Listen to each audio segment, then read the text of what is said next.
I feel like I have some good insight on like, whatever bad guys and people who commit like crimes and stuff like that.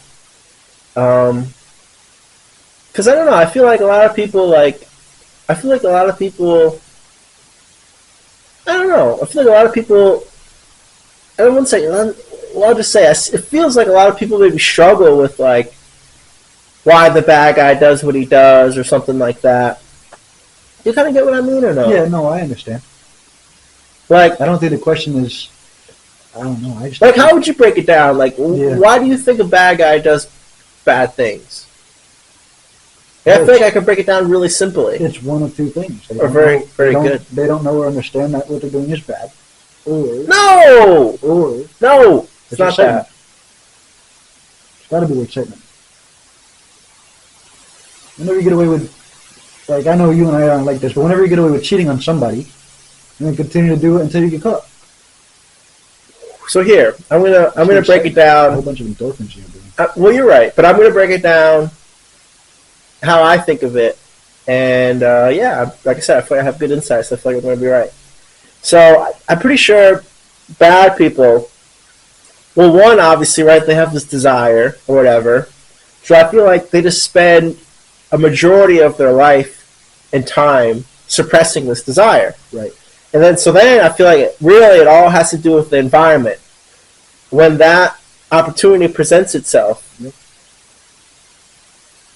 They take the opportunity. yeah, I feel like, yeah. So they have this desire, whatever it may be, and then once the opportunity comes, they spend so much time suppressing it That they seize the moment. And that they seize the moment. Wait. They're like, oh my god. Yeah, they seize the moment. Think about the endorphins that go through their mind in that moment and stuff like that too. It's like the excitement, the thrill, all these things. Where that desire comes from is now a whole different other question. Well, Oh, actually, yeah, I think that varies though.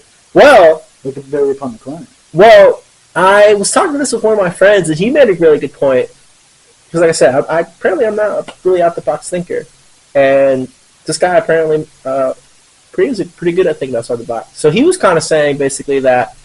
And I was figuring this all out. He didn't even know like what I was doing. Yeah. He was just talking. Okay. But I'm, like, seriously picking his brain here at this point. Because I'm into, like, whatever you want to call it, like, darkness and all that. I find it very interesting. Yeah, of course. Most people do. So basically, he was saying that, like, long story short, these people are like desensitized or whatever. They're like hopefully you know what I mean. They're like desensitized to it. Yeah.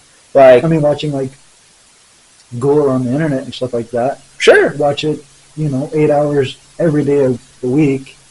Eventually, if you ever get the opportunity to recreate whatever you might once have seen, or take it to the next level of something that you think is creative, maybe you haven't personally seen. It's exciting, and that's what drives them. Well, I think yeah, I mean, I guess you're right. What I just said, I definitely agree with you to the desensitization. Well, definitely that. It's like how we're desensitized to cigars and cigar smoke. Yeah. Like, it's like Because we can literally breathe it in. Like, we're desensitized to it. Yeah. So that's exactly how, this thing is to them, whatever the bad thing is that they do. Right. And then obviously, since they're desensitized to it, then it can become a fantasy. Sure. Now I can like fantasize about it because it's not this. If cigar smoke was once a 10 and now it's like a 2. Yep. It's not as esoteric as it once was, or desensitized to maybe it's not taboo anymore. Right, taboo. Okay. That's the word I use esoteric as. Yep. Taboo. So yeah, exactly. This thing, whatever it is, isn't bad or doesn't feel bad. It went from a 10 to now a lower number. Now I think about it more. And then once you do that act, then now you're even more desensitized to it. So like Ramirez, you break into people's house enough to where you're now like, I'm actually pretty comfortable breaking into the house. Let's do something crazy. Let's do something crazy. Yeah, I mean, even still at that point, still a lot of it has to do with the environment. I mean, environment.